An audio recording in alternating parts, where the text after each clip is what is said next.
എല്ലാ ദൈവമക്കൾക്കും കർത്താവായ യേശു ക്രിസ്തുവിൻ്റെ വിലയേറുന്ന നാമത്തിലുള്ള സ്നേഹവന്ദനം അറിയിക്കുന്നു. കർത്താവിനെ ഒരുമിച്ച് ആരാധിക്കുവാൻ ഒരു അവസരം കൂടെ കർത്താവ് നമുക്ക് തന്നല്ലോ. ഒരു ഗ്ലാസ്സിൽ പകുതി വെള്ളം ഉണ്ട്. ഒരു ഗ്ലാസിൻ്റെ പകുതി ഭാഗത്ത് വെള്ളമുണ്ട്. അതിനെ രണ്ട് നിലയിൽ നമുക്ക് കാണാൻ സാധിക്കും. ഒന്ന്, ഗ്ലാസ്സിൽ പകുതി വെള്ളം ഉണ്ടല്ലോ എന്ന നിലയിൽ കാണാൻ പറ്റും. അല്ലെങ്കിൽ നമുക്ക് മറിച്ച് ഗ്ലാസിൻ്റെ പകുതിയിൽ വെള്ളമില്ലല്ലോ എന്ന നിലയിൽ കാണാൻ പറ്റും. അതിന് ഇംഗ്ലീഷിൽ പറയും the glass is half full എന്ന നിലയിൽ കാണാൻ പറ്റും. അല്ലെങ്കിൽ the glass is half empty, ഇത് പകുതി വെള്ളമേ ഉള്ളൂ. പകുതി വെള്ളമേ ഉള്ളൂ എന്ന് പറയുന്ന ആളുകളെയാണ് പെസിമിസ്റ്റുകൾ എന്ന് പറയുന്നത്. അവർ ദോഷൈക ദൃക്കുകളായ ആളുകളാണ്. ഗ്ലാസ്സിൽ പകുതി വെള്ളമുണ്ട് എന്ന് പറയുന്ന ആളുകളെയാണ് നമ്മൾ ഓപ്റ്റിമിസ്റ്റുകൾ എന്ന് പറയുന്നത്. ശുഭാപ്തി വിശ്വാസമുള്ള ആളുകൾ എന്ന് പറയും.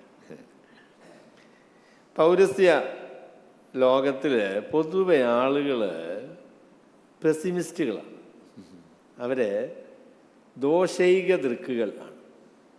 എന്ത് കണ്ടാലും അതിൽ എന്ത് ദോഷമുണ്ട് എന്നതാണ് പൊതുവെ മനുഷ്യർ കാണുന്നത്. നമ്മളങ്ങനെ ഉള്ള മനുഷ്യരല്ലേ അല്ലേ? നമ്മളിപ്പം നല്ല ഭംഗിയായി വസ്ത്രം ധരിച്ച ഒരു സഹോദരിയെ കണ്ടാൽ അതിനകത്ത് എന്തെങ്കിലും ഒരു കുറ്റം പറയാൻ പറ്റിയാൽ നമ്മൾ ജയിച്ചു അല്ലേ? അങ്ങനെയാണ് നമ്മുടെ ഒരു രീതി എന്ന് പറയുന്നത്. ഞങ്ങൾ അമേരിക്കയിൽ താമസിച്ചിട്ടുണ്ട്. അപ്പോൾ അവിടെ നമ്മൾ ചെന്നാൽ മേ ഐ ഹെൽപ്പ് യു എന്നെഴുതിയ ഒരു ബോർഡ് അവിടെ, അതാണ് സഹായത്തിനുള്ള സ്ഥലം എന്ന നിലയിൽ വെച്ചിരിക്കുന്നത്. അപ്പോൾ ദേ മീൻ ഇറ്റ് ഓൾസോ. ഇപ്പോൾ നമ്മൾ എന്തെങ്കിലും ചെന്ന് ചോദിച്ചാൽ ഏതെങ്കിലും നിലയിൽ നമ്മളെ സഹായിക്കാൻ സാധിക്കുമോ എന്നതാണ് അവരുടെ ഒരു നോട്ടം എന്ന് പറയുന്നത്. എന്നാൽ ഇവിടെ അങ്ങനെ ഒരു രീതിയില്ല. നമ്മൾ സാധാരണഗതിയിൽ എവിടെ ഓഫീസുകളിലൊക്കെ ചെന്നാലും എങ്ങനെ നമ്മൾക്ക് ബുദ്ധിമുട്ടുണ്ടാക്കാം എന്ന ഒരു നിലയിലാണ് ആളുകൾ how can I hurt you, നിങ്ങൾക്ക് എങ്ങനെ നിങ്ങളെ ഒഴിവാക്കാൻ പറ്റും, നിങ്ങളെ എങ്ങനെ സഹായിക്കാതിരിക്കാൻ സാധിക്കും എന്ന നിലയിലാണ് ആളുകൾ പൊതുവെ കാര്യങ്ങളെ കാണുന്നത്. ആ നിലയിലാണ്. എന്നാൽ ബൈബിളിൽ ഞാൻ ഇന്ന് നിങ്ങളോട് പറയാൻ പോകുന്ന ഒരു മനുഷ്യൻ, അദ്ദേഹത്തിൻ്റെ പേര് ബർന്നബാസ് എന്നാണ്. യഥാർത്ഥമായിരിക്കുന്ന പേര് അങ്ങനെയല്ല. അദ്ദേഹത്തിൻ്റെ പേര് യോസെഫ് എന്നാണ്. എങ്കിലും അദ്ദേഹം അനേകർക്ക് ഉത്സാഹം വരുത്തുന്ന ഒരു നല്ല മനുഷ്യനായതുകൊണ്ട് അദ്ദേഹത്തെ അപ്പസ്തലന്മാരെല്ലാം കൂടി ബർന്നബാസ് എന്ന് വിളിച്ചു. ബർന്നബാസ് എന്ന് വിളിച്ചാൽ പ്രബോധനപുത്രൻ എന്നാണ് മലയാളത്തിൽ അതിനെ പരിഭാഷപ്പെടുത്തിയിരിക്കുന്നത്. സൺ ഓഫ് എൻകറേജ്മെൻറ്റ്, ഉത്സാഹം വരുത്തുന്നയാൾ എന്നാണ് അദ്ദേഹത്തിൻ്റെ പേര്. നമ്മൾ എത്ര പേർക്ക് ആ പേര് യോജിക്കും? ആരെ കണ്ടാലും, വിശ്വാസികളെ കണ്ടാൽ അദ്ദേഹത്തോട് അല്പനേരം സംസാരിച്ച് കഴിയുമ്പോൾ നമുക്ക് എന്തുണ്ടാവും? ഉള്ള സന്തോഷം കൂടെ പോകല്ലേ? എൻ്റെ പൊന്നെ, അങ്ങനെയുള്ള മനുഷ്യനാണോ നമ്മൾ? ചില രോഗികളെ കാണാൻ ചെല്ലുന്ന ആളുകൾ, ആ രോഗി ആഗ്രഹിക്കുന്നൊരു കാര്യം, എൻ്റെ പൊന്നെ ആ മനുഷ്യൻ വന്നില്ലായിരുന്നെങ്കിൽ, രോഗം ഒരു ചെറിയ ശമനം ഉണ്ടായിരുന്നു, അദ്ദേഹം അത് പറഞ്ഞ് ക്യാൻസറാക്കി, എന്നിട്ടാണ് അദ്ദേഹം അവിടുന്ന് പോയത്. അങ്ങനെയുള്ള ആൾക്കാരുണ്ട് കേട്ടോ. അതൊരു ഭയങ്കര ബുദ്ധിമുട്ടാണ്. സെനെക്ക എന്ന് പറയുന്നൊരു പ്രസിദ്ധനായ തത്വചിന്തകൻ പറഞ്ഞൊരു പ്രസ്താവന അതിനോട് ചേർത്ത് ഞാൻ പറയാം. അദ്ദേഹം പറഞ്ഞു, മനുഷ്യരുടെ പ്രശ്നത്തിൻ്റെ പകുതി അവരുടെ മനസ്സിലുള്ള ചിന്തകളാണ് എന്ന് പറഞ്ഞു. Half of your problem is what you make up in your mind. നിങ്ങളുടെ പ്രശ്നങ്ങളുടെ പകുതി ഭാഗം നിങ്ങൾ തന്നെ മെനഞ്ഞുണ്ടാക്കിയതാണ്, അല്ലെങ്കിൽ മറ്റുള്ളവർ പറഞ്ഞ് നിങ്ങളെ ആ നിലയിൽ ആക്കിയതാണ്. നാം എങ്ങനെയാണ് മറ്റ് മനുഷ്യരോട് ഇടപെടുന്നത്, നമ്മളുടെ കോൺട്രിബ്യൂഷൻ എന്താണ് എന്നതിനെക്കുറിച്ച് ഞാൻ ഈ വേദഭാഗത്ത് നിന്ന് നിങ്ങളോട് പറയാം എന്ന് ആശിക്കുകയാണ്. നിങ്ങൾ എന്നോടൊപ്പം അപ്പോസ്തല പ്രവർത്തനം 4-ാമത്തെ അധ്യായത്തിൻ്റെ 36, 37 വാക്യങ്ങൾ, 4-ാമത്തെ അധ്യായത്തിൻ്റെ 36, 37 വാക്യങ്ങളിലേക്ക് വരണം. അപ്പോൾ ഇത് ഞാൻ കഴിഞ്ഞ ആഴ്ച നിങ്ങളോട് പറയാൻ വിചാരിച്ചൊരു വേദഭാഗമാണ്. ഇന്ന് എൻ്റെ ഭാര്യ അല്പമായിട്ട് എന്നോട് കോപിച്ചില്ല, എന്നാലും അദ്ദേഹം പറഞ്ഞു, ഈ 2 വാക്യത്തെ അധികരിച്ച് പ്രസംഗിക്കാൻ തുടങ്ങിക്കഴിഞ്ഞാൽ കർത്താവ് വരുന്നത് വരെയും അപ്പോസ്തല പ്രവൃത്തികളിൽ തന്നെ നിൽക്കേണ്ടി വരുമല്ലോ എന്നാണ് അദ്ദേഹം എന്നോട് പറഞ്ഞത്. കർത്താവ് വരുന്നവരെയാണോ ഞാൻ മരിക്കുന്നവരെയാണോ എന്നെനിക്കറിയത്തില്ല. ഏതായാലും ഞാൻ ബർന്നബാസിനെ കുറിച്ച് ചിന്തിച്ചപ്പോൾ പ്രസംഗിക്കാതിരിക്കാൻ പറ്റത്തില്ല എന്ന ഒരു നിർബന്ധം എനിക്ക് ഉണ്ടായി. അപ്പം അതുകൊണ്ടാണ് ഞാൻ ബർന്നബാസിനെ കുറിച്ച് നിങ്ങളോട് പറയാം എന്ന് വിചാരിച്ചു. നിങ്ങളോട് മാത്രമല്ല കേട്ടോ, ഞാൻ ഈ പ്രസംഗം എന്നോടും കൂടെ പ്രസംഗിക്കുന്ന ഒരു പ്രസംഗം ആണ്. അപ്പം അതിൽ 36-ാമത്തെ വാക്യത്തിൽ ഇങ്ങനെയാണ് പറയുന്നത്: പ്രബോധനപുത്രൻ എന്നർത്ഥമുള്ള ബർന്നബാസ് എന്ന് അപ്പസ്തലന്മാർ മറുപേര് വിളിച്ച കുപ്രദ്വീപുകാരനായ യോസേഫ് എന്നൊരു ലേവ്യൻ തനിക്കുണ്ടായിരുന്ന നിലം വിറ്റ് പണം കൊണ്ടുവന്ന് അപ്പസ്തലന്മാരുടെ കാൽക്കൽ വച്ചു. ബർന്നബാസിനെ നമ്മൾ ആദ്യമായിട്ട്, ബർന്നബാസ് എന്നുള്ള അദ്ദേഹത്തിൻ്റെ പേരല്ല കേട്ടോ, അദ്ദേഹത്തിൻ്റെ പേര് യോസേഫ് എന്നാണ്. എന്നാൽ ഇദ്ദേഹത്തിൻ്റെ സ്വഭാവത്തിൽ ഇങ്ങനെ വളരെ പ്രകടമായി നിന്ന പ്രത്യേകതകൾ വെച്ച് ഇദ്ദേഹത്തെ ഉത്സാഹമുള്ളവൻ എന്നങ്ങ് വിളിക്കാം. പ്രബോധനപുത്രൻ, ഉത്സാഹം പകരുന്നവൻ, ആ നിലയിൽ വിളിക്കാം എന്ന് അപ്പോസ്തലന്മാർ തീരുമാനിച്ചതാണ്. അപ്പം അങ്ങനെയാണ് അദ്ദേഹത്തെ ബർന്നബാസ് എന്ന് വിളിച്ച്. ഇനി നിങ്ങളെ ഇദ്ദേഹത്തെ പരിചയപ്പെടുത്തി കാണുമ്പോഴെല്ലാം അദ്ദേഹത്തിൻ്റെ പേര് ബർന്നബാസ് എന്നാണ്. യോസേഫ് എന്ന് ആരും അദ്ദേഹത്തെ വിളിക്കത്തില്ല. കാരണം അത്രമാത്രം ശ്രദ്ധേയനായ ഒരു ഭക്തനായി, ഒരു ദൈവ മനുഷ്യനായിട്ട് അദ്ദേഹം രൂപപ്പെട്ടു. ഇങ്ങനെ ഒരു രൂപാന്തരം നമ്മളുടെ ജീവിതത്തിൽ വന്നെങ്കിൽ അത്ര നന്നായിരുന്നു അല്ലേ? നമ്മളെ കാണുന്നുണ്ടെങ്കിൽ ആൾക്ക് ഭയങ്കര സന്തോഷമാണ്. നമ്മൾ പറയും, എൻ്റെ പൊന്ന് സഹോദരനെ കണ്ടത് എന്തൊരു ആശ്വാസമായി അല്ലേ, എന്തൊരു ഉത്സാഹമായി. സഹോദരിയോട് സംസാരിച്ച് കഴിഞ്ഞപ്പോൾ എൻ്റെ സങ്കടം പകുതി മാറി, എനിക്ക് ഭയങ്കര ഉത്സാഹമായി. അങ്ങനെയാണോ നമ്മളെക്കുറിച്ച് മറ്റുള്ളവർ പറയുന്നത്? I am glad that you have come, I am glad I talked with you. നിങ്ങളോട് സംസാരിച്ചത് എനിക്ക് സന്തോഷമായി, നിങ്ങൾ എനിക്ക് വലിയ ഉത്സാഹമായി. ഇപ്പം ആ നിലയിലാണ് ബർന്നബാസിനെ നമ്മൾ പരിചയപ്പെടുന്നത്. അപ്പോൾ ഈ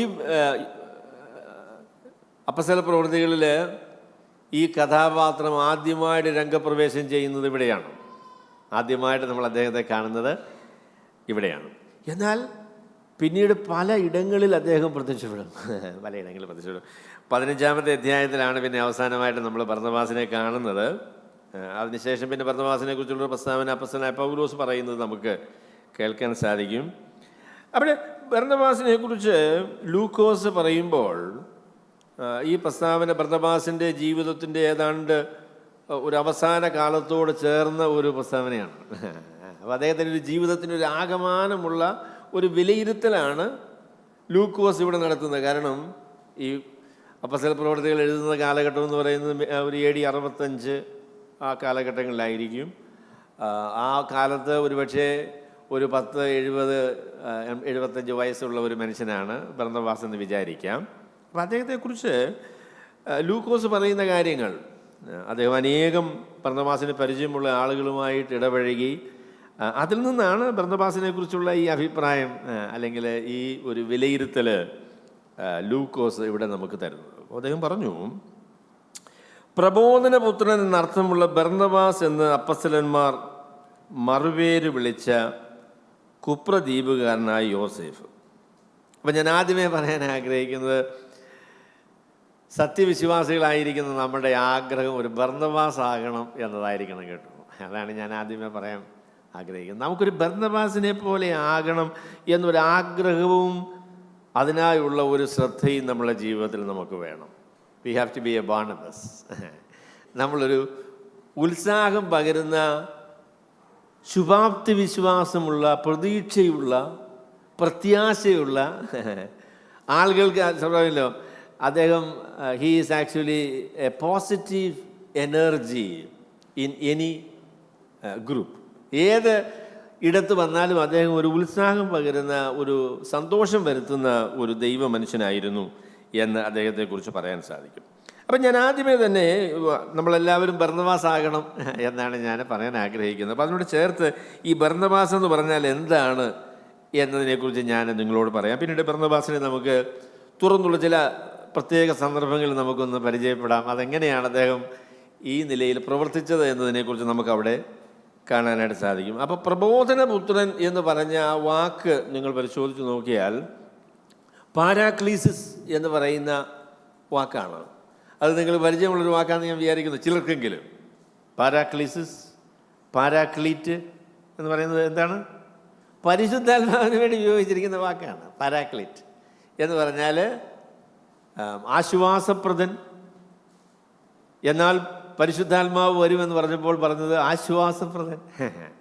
അപ്പോൾ ആ വാക്കിൻ്റെ അക്ഷരീകമായിരിക്കുന്ന അർത്ഥമെന്ന് പറയുന്നത് പാരാ കലയോ എന്ന് പറയുന്നത് കോൾഡ് എലോങ് സൈഡ്. ഒരു ബുദ്ധിമുട്ട്, പ്രയാസം, ദുഃഖം ഉണ്ട് എങ്കിൽ അവിടേക്ക് ഓടിയെത്തുന്ന ഒരു മനുഷ്യൻ എന്നതാണ് ആ വാക്കിൻ്റെ അക്ഷരീകമായിരിക്കുന്ന അർത്ഥത. ഈ come alongside, he will be there. ഒരിക്കൽ രണ്ട് സ്നേഹിതന്മാർ, അവർ ഒരുമിച്ച് പഠിച്ച ആൾക്കാരാണ്. ഒരുമിച്ച് അവർ ഗ്രാജുവേറ്റ് ചെയ്തു. പിന്നെ അവസാനം ഒരുമിച്ച് അവർ മിലിറ്ററിയിൽ ചേർന്നു.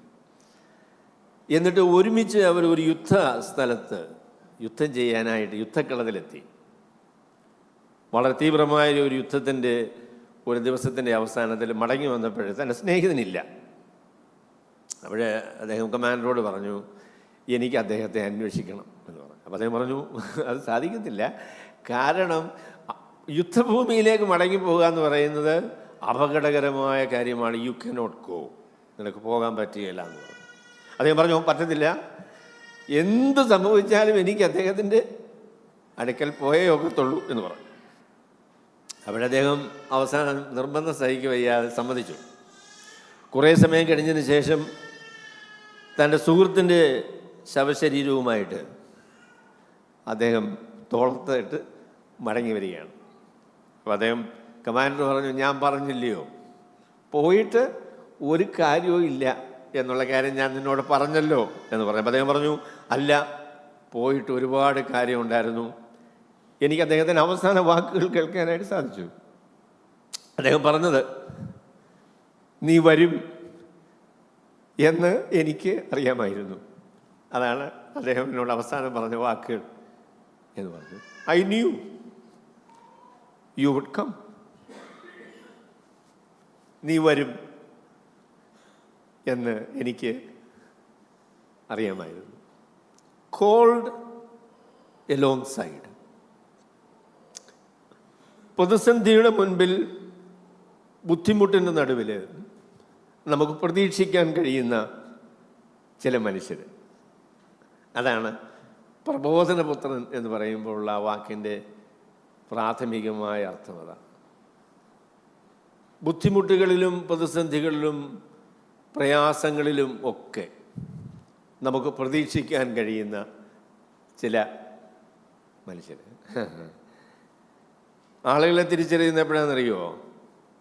ആളുകളെ തിരിച്ചറിയുന്നത് ബുദ്ധിമുട്ടുകളും പ്രയാസങ്ങളും ഉണ്ടാകുമ്പോഴാണ്. We know people at the moment of our need. നമ്മുടെ ആവശ്യത്തിൻ്റെയും പ്രയാസങ്ങളുടെയും നടുവിലാണ് നമ്മൾ ആളുകളെ തിരിച്ചറിയുന്നത്. അപ്പം അങ്ങനെയുള്ള അവസരങ്ങളെ സംബന്ധിച്ച് പറയുമ്പോൾ he will be there.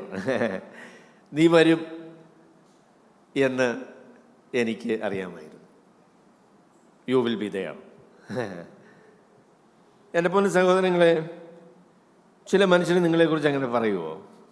I knew you would come. നീ വരും എന്നെനിക്ക് അറിയാമായിരുന്നു. മനുഷ്യരെ സത്യസന്ധമായി സ്നേഹിക്കുന്ന, അവരുടെ സങ്കടങ്ങളിൽ അവരോട് സഹതപിക്കുന്ന, പ്രയാസങ്ങളിൽ സഹായിക്കുവാൻ മനസ്സുള്ള ബുദ്ധിമുട്ടുവാൻ മനസ്സുള്ള അങ്ങനെയുള്ള ഒരു കൂട്ടം ആളുകളായിരുന്നു കേട്ടോ ആദ്യ വിശ്വാസികൾ. ബർന്നബാസ് എന്ന് പറയുന്നത് ആദ്യ വിശ്വാസികളുടെ ഒരു is A typical example of the early believers. ആദ്യ വിശ്വാസികളുടെ ഒരു ചിത്രമാണ് നമുക്ക് ബർന്നബാസിൽ കാണാനായിട്ട് സാധിക്കുന്നത്. അപ്പോൾ ആളുകളെ സഹായിക്കുന്ന, ബുദ്ധിമുട്ടിൽ അവരോട് ചേർന്ന് നിൽക്കുന്ന, അവർക്ക് ഉത്സാഹം പകരുന്ന, അവരെ ആശ്വസിപ്പിക്കുന്ന ഒരു ദൈവ മനുഷ്യൻ എന്നുള്ള നിലയിലാണ് ബർന്നബാസിന്, യോസേഫിന് ബർന്നബാസ് എന്നുള്ളതായിരിക്കുന്ന പേര് കിട്ടുന്നത്. അപ്പോൾ ഈ പാരാക്ലീസിസ് എന്ന് പറയുന്നതായിരിക്കുന്ന വാക്ക് നിങ്ങൾ പുതിയ നിയമത്തെ പരിശോധിച്ച് നോക്കിയാൽ പല നിലകളിൽ അത് പരിഭാഷപ്പെടുത്തിയിട്ടുണ്ട്. അതിലൊന്ന് ആശ്വാസപ്രദൻ എന്ന് പറയുന്ന വാക്കാണ്. He is a man of comfort, he is a consoling person. ആശ്വാസം വരുത്തുന്ന, സങ്കടങ്ങളിൽ ആശ്വസിപ്പിക്കുന്ന ദൈവത്തിൻ്റെ പരിശുദ്ധാത്മാവ് നമ്മുടെ ജീവിതങ്ങൾ ചെയ്യുന്ന ഏറ്റവും പ്രധാനപ്പെട്ട ഒരു കാര്യമാണ്. It is actually the spirit of consolation. ആശ്വാസത്തിൻ്റെ ആത്മാവാണ് പരിശുദ്ധാത്മാവ്. അപ്പോൾ ആശ്വാസം വരുത്തുന്നതിന്. രണ്ടാമത് പാരാക്ലീസിസ് എന്ന് പറയുന്നതായിരിക്കുന്ന വാക്ക് പരിഭാഷപ്പെടുത്തിയിരിക്കുന്നത് കാര്യസ്ഥൻ എന്നുള്ള വാക്കാണ്. കാര്യസ്ഥൻ. കാര്യസ്ഥൻ എന്നെങ്ങനെയാണ് പരിഭാഷപ്പെടുത്തിയത്? കാര്യസ്ഥൻ എന്ന് പരിഭാഷപ്പെടുത്താനുള്ള കാരണം ഈ പാരാക്കലയോ എന്നുള്ളതായിരിക്കുന്ന വാക്കിൽ നിന്നാണ്. എന്ന് പറഞ്ഞാൽ കാര്യസ്ഥൻ്റെ ജോലി എന്താ? കാര്യസ്ഥൻ്റെ ജോലി എന്താ? ഒരു കാര്യസ്ഥൻ എന്ന് പറഞ്ഞാൽ ഈസ് എ മാനേജർ എന്ന് പറഞ്ഞാൽ അദ്ദേഹം വന്നു കഴിഞ്ഞാൽ പിന്നെ കാര്യമൊക്കെ അദ്ദേഹം നോക്കിക്കോളും കേട്ടോ. അദ്ദേഹം കാര്യം അങ്ങ് ഏറ്റെടുക്കും. ചില ആളുകളെ അറിയാമല്ലോ, റോയ് പോൾ സാറിനോട് ചോദിച്ചാൽ അറിയാം, ചില സഹോദരന്മാർ വന്നാൽ കല്യാണത്തിന് ഒരു ദിവസം മുമ്പേ അദ്ദേഹം വരുന്നു. അപ്പോൾ അച്ചായ എന്തൊക്കെയാണ് ചെയ്യേണ്ടേ? പുള്ളി is a manager. He wants to help. പ്രശ്നങ്ങളെ കൈകാര്യം ചെയ്യാനായിട്ട്, അതിനെ ഏറ്റെടുക്കാനായിട്ട് അതിന് മനസ്സുള്ളതായിരിക്കുന്ന ആൾ. ചില ആളുകൾ വന്നാൽ അങ്ങനെയാണല്ലേ, കാര്യങ്ങൾ വന്നു കഴിഞ്ഞാൽ അയ്യോ അച്ചായൻ വന്നത് വലിയ സന്തോഷമായി, ഇനി അച്ചായൻ നോക്കിക്കോളൂ എന്ന് കാര്യങ്ങൾ. He will take over. He is a manager, കാര്യസ്ഥൻ.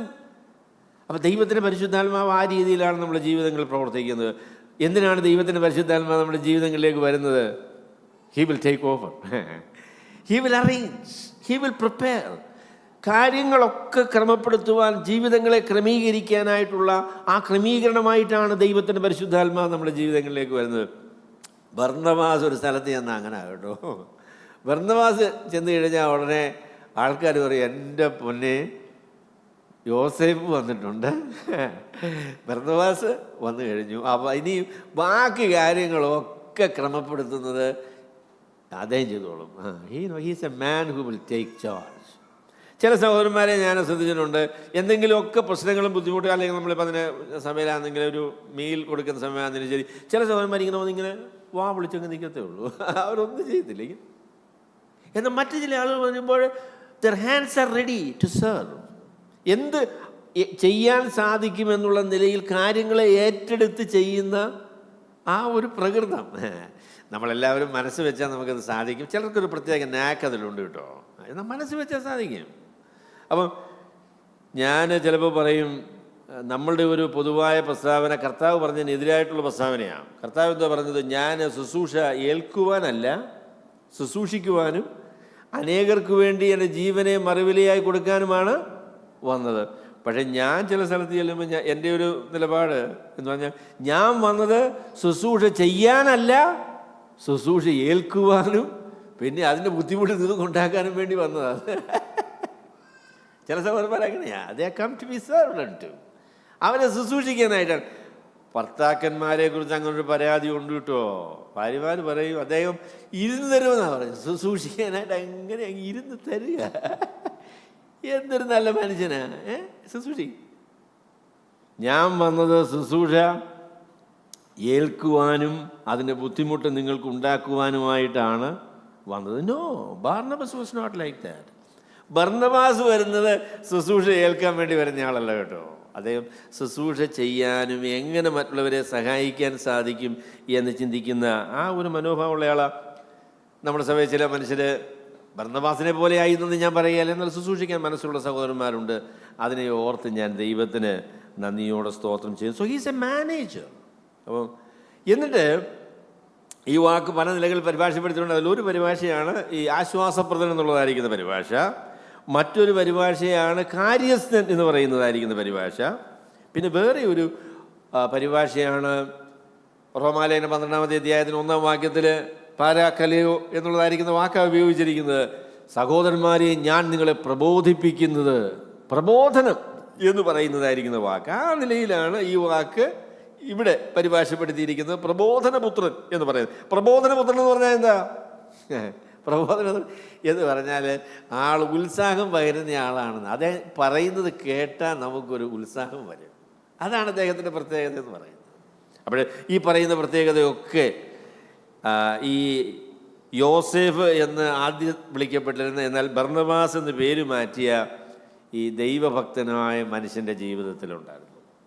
അപ്പം ഞാനത് എൻ്റെയും നിങ്ങളുടെയും മുൻപിൽ ഒരു വെല്ലുവിളിയായിട്ട് വയ്ക്കുകയാണ്.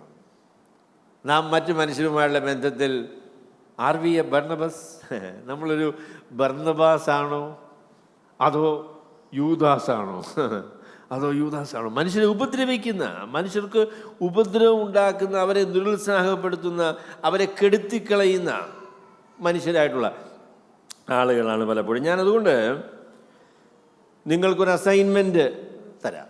ഒരു അസൈൻമെൻറ്റ് ഇതിനോട് ബന്ധപ്പെടുത്തി തരാം. അതായത് ആ അസൈൻമെൻറ്റ് എന്താണെന്ന് ചോദിച്ചാൽ, നിങ്ങൾ ഒരു ദിവസം, ഈ വരുന്ന ആഴ്ചയിൽ ഓരോ ദിവസവും ഭാര്യ ഭർത്താവിനെക്കുറിച്ച് ഒരു നന്മ പറയണം. അതാണ് നിങ്ങളുടെ അസൈൻമെൻറ്റ്. ഭർത്താക്കന്മാരുടെ അസൈൻമെൻറ്റ് ഭാര്യയെക്കുറിച്ച് ഒരു കാര്യം നന്മയായിട്ട് ഒരു ദിവസം ഒരു പ്രാവശ്യം പറഞ്ഞാൽ മതി. ഒരു നന്മ നിങ്ങൾ പറയണം. നിങ്ങൾ പറയുന്ന ആൾക്കാരാണോ? ആണോ? റോയ് സഹോദരൻ ചിരിക്കുന്നു. എൻ്റെ ഭാര്യ ഇന്ന് ഒരു കാര്യം നന്നായി ചെയ്തു, എൻ്റെ പൊന്ന് മോളെ അതെനിക്കിഷ്ടമായി കേട്ടോ, നന്നായി എന്ന് നിങ്ങൾ പറയുന്ന ആൾക്കാരാണോ? Do you find at least one thing to comment on? നിങ്ങൾ പോസിറ്റീവായിട്ട് പറയുമോ? അതുപോലെ തന്നെ ഭർത്താവിനെ കുറിച്ച് പറയാം, അച്ചായൻ ഇന്ന് ചെയ്ത് ഇതെനിക്ക് ഇഷ്ടമായി. അപ്പം നിങ്ങൾ ശ്രദ്ധിക്കണം കേട്ടോ. You need to find one thing to praise, അല്ലെങ്കിൽ പ്രോത്സാഹിപ്പിക്കുന്ന നിലയിൽ, അദ്ദേഹത്തെക്കുറിച്ച് അപ്രിഷിയേറ്റ് ചെയ്യുന്ന നിലയിൽ ഒരു കാര്യം ഒരു ദിവസം ഒന്ന് പറയും. ഒന്നിൽ കൂടുതൽ പറഞ്ഞാൽ പുള്ളി ചിലപ്പോൾ അഹങ്കരിച്ചു പോകും കേട്ടോ. അതുകൊണ്ട് ഒന്ന് മതി. അപ്പം നിങ്ങൾ അടുത്ത ആഴ്ചയിൽ 6 കാര്യം ആഴ്ചയിൽ നിങ്ങൾ പറയണം. അത് നിങ്ങളുടെ കുടുംബത്തെ സംബന്ധിച്ചൊരു അനുഗ്രഹമായിരിക്കുമെന്നുള്ളതിന് യാതൊരു തർക്കവുമില്ല. അതുപോലെ തന്നെ സഹോദരന്മാരും ഒക്കെ കാണുമ്പോൾ അവിടെ ദോഷം കാണാനായിട്ടുള്ള നിങ്ങളുടെ ആഗ്രഹം, ദോഷമൊന്നും കാണണ്ട എന്ന് ഞാൻ പറഞ്ഞില്ല, എങ്കിലും നന്മ കാണാനായിട്ടുള്ള ഒരു ഒരു ഒരു ഒരു സമീപനം അല്ലേ?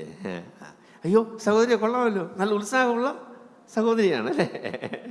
അല്ലെങ്കിൽ ഉത്സാഹമില്ലെങ്കിലും ഇന്നത്തെ ഡ്രസ്സ് നന്നായിരിക്കുന്നു എന്തെങ്കിലും പറ.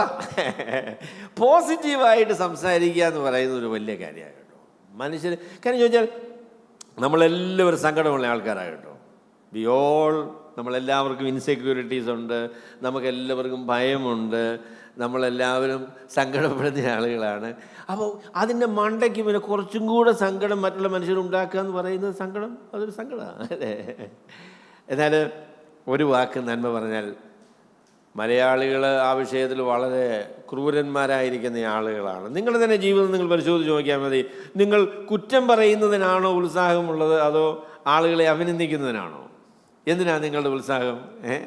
ഞാൻ പറയാം, കുറ്റം പറയാനല്ലേ? അങ്ങനല്ലേ? കുറ്റം കണ്ടെത്താനായിട്ട് നമുക്ക് വളരെ ഉത്സാഹമാണ്. എന്നാൽ ആളുകളെ നന്മ കണ്ടെത്താനായിട്ട്,